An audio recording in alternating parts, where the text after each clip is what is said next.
I got the recipe when I spent almost 10 years stuck in 19th century India. You won't even last 10 days. Archana said. Her eyes locked on mine. She had just 2 shots of her special Kalikata cocktail, but sounded very drunk. Yeah. Sure. A patriarchal system. No restrictions on drugs. It would be so hard, I said sarcastically. Just give me the recipe. Guess it, she said with a wink. It has lemon, yogurt, cannabis extract, kombucha, and cinnamon, definitely cinnamon. I said. You, not even close, she said, laughing. Besides, aren't you trying to quit drinking? I'll quit after the next drink, I said. How about a bet? Each ingredient I guess correctly. You do the paperwork for one of my jumps. For each one wrong, I do one for you. She smiled. How about a barter instead? You jump to the 1820s and finish this Sati Pratha report for me, and you'll have the recipe. So here I was, embarking on an unsolicited time jump to the 1820s. I blame the Kalikata. It definitely had weed in it. Why else would I go along with this? There was alcohol there, because I felt the heat rise with each swallow. What else? Cocaine? LSD? Caffeine shots? As chronohistorians, our job was cut and dry. Jump to the past, mingle with the locals, and figure out what was going on in their heads when they did something so ridiculous that it made their descendants cringe. Like grown man marrying 9-year-olds. Or men trading men in slave markets. Or sane adults going to grad school. My mission was about the Sati Pratha, a ritual where they would burn a perfectly healthy woman with her deceased husband in the funeral pyre. No matter how nonsensical and idiotic an issue seems in hindsight, you gotta hear both sides of the story. History is retconned by the victors, so you never get to hear the loser's side. That's why we mingled, blended in, and just listened. It paid well, and had an early retirement options. But it had its risks. If you got lost, you'd have to integrate with the society. Nobody was coming to get you.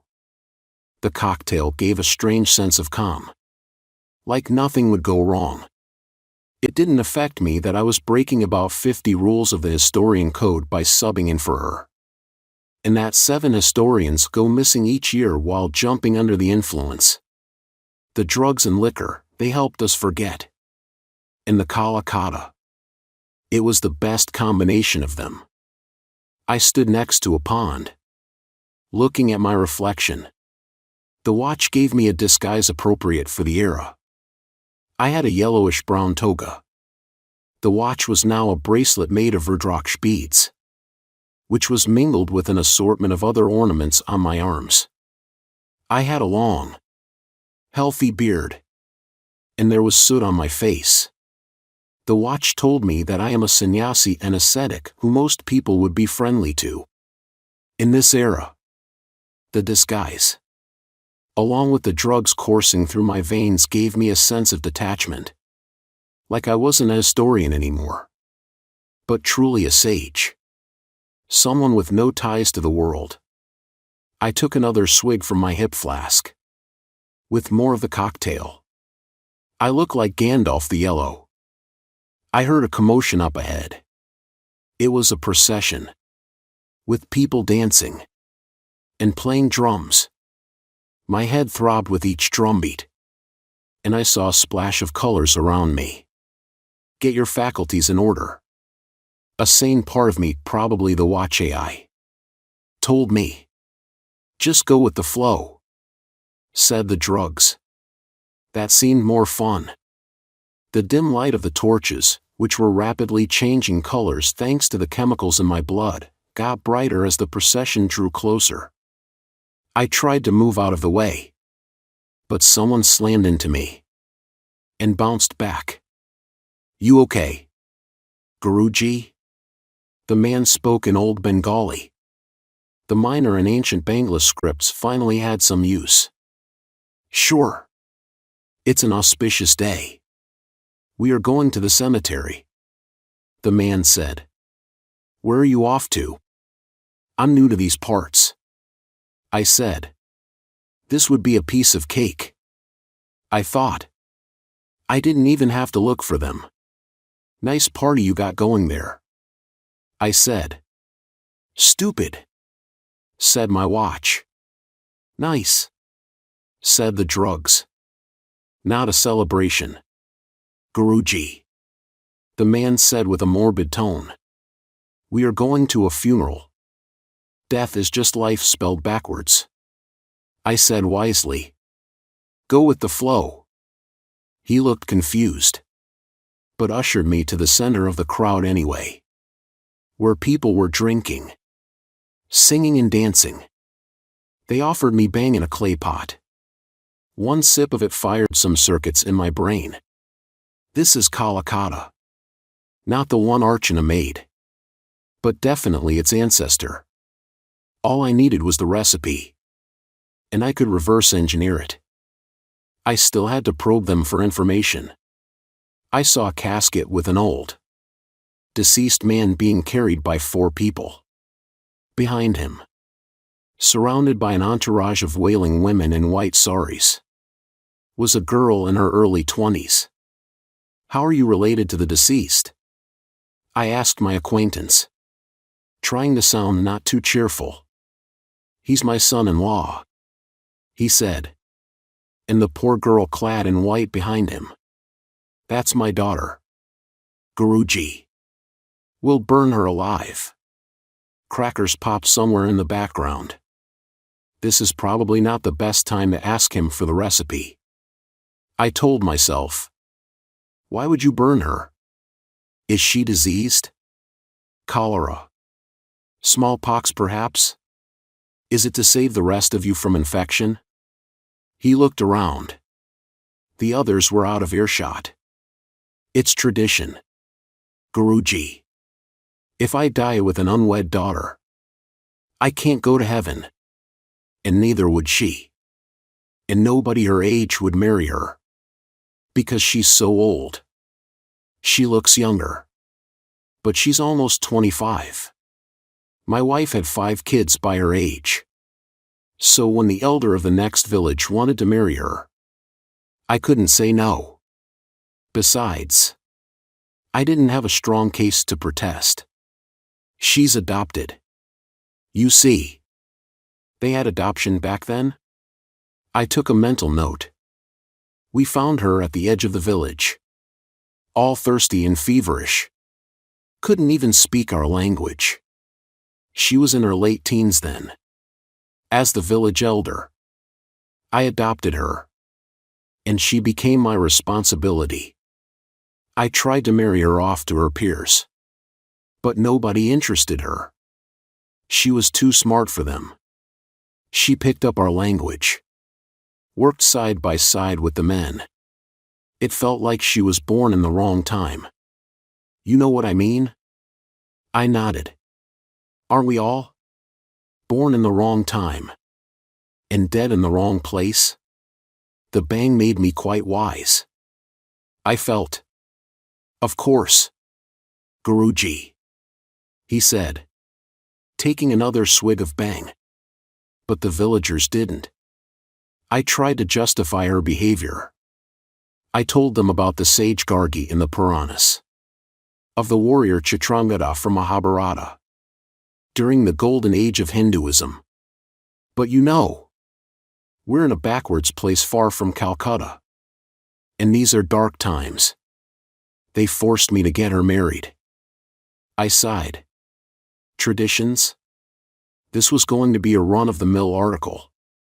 Nothing out of ordinary. Just dumb people doing dumb things. If only people were wise. If only they had more of this sweet bang. Pity.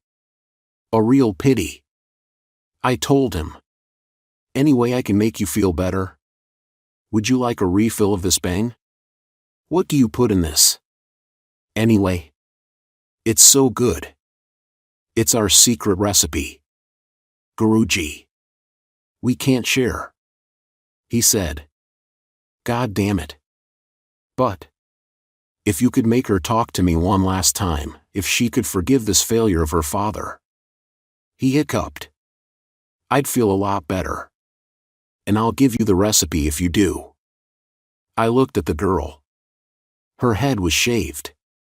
She had a white cotton sari draped about her, with no ornaments. Sensing my gaze, she looked back at me. I'll go talk to her. The crowd had stopped in a forest clearing. The widow sat under a banyan tree, surrounded by the wailing women, apparently guarding her. I elbowed my way to her. The other mourners moved away, giving us some space. She seemed quite unfazed by me. I guess impending death makes you a little carefree. Father sent you to talk some sense into me. To convince me not to run away? She said. Why'd you try to run away? I asked. She rolled her eyes. Because I don't want to be burned alive? I felt terrible for the poor thing. But because of the non-interference rule, there wasn't anything I could do to save her. We're all burning. Some more slowly than others. The bang made me say. She looked at me again. Her eyes narrowing. You aren't from around here. I am just a traveler. Passing by. I said. I have a few questions for you. I can reward you. What can you offer a dying woman? She smirked. She has a very shiny head. Said the drugs. You can have a sip from my flask. It's way better than the bang they are trying to roofie you with. I showed her my hip flask. She took one large swig, draining the flask.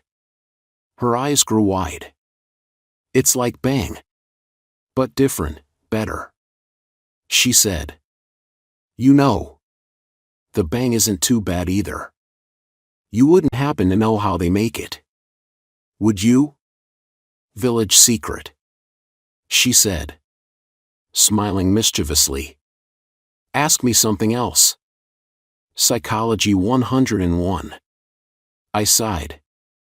Denying me this information is the only control she has in the world. Poor woman. Back to the interview. Then, how did he die? Your husband? The same way anybody dies. She said. One moment his heart was ticking. In the next moment it was not. I was annoyed now. Why did I give her the last of the Kalakata before the interview? You know. You can't go to heaven if you piss off a sannyasi. I am going somewhere. But it ain't heaven. She said with a snort. You're out of drinks. What else do you have for me? I realized that I didn't have anything else that might interest her. What about that bracelet? She pointed at my time jumper watch. You can't have this. It's sacred. I had one just like that when I was younger. Her eyes locked in mine. And she looked so sad. Can I hold it? For a little bit? I'll tell you something I didn't tell anyone until today. Her 19th century eyes wouldn't be able to see past the watch's cloaking. And she was about to die. The recipe? I said. She nodded. Fervently. I took it off and let her hold it. She slipped it in her wrist. It looks a little different from the one I had when I was younger. It has more dials and knobs. Mine was touch screen. My bang-addled brain tried to make sense of what she just said. But it was too late. She adjusted the dials and began to fade out. The first sign before a time jump. First law of time travel. Never let go of your watch. She said. I lost mine years ago during a mission. Been stuck here ever since. Trying to integrate. She winked at me in a way that was all too familiar. Archana? I'll send someone back for you. Try not to die. She disappeared. Somebody screamed. Seeing someone vanish into thin air has that effect. You sent her directly to heaven. Her father cried.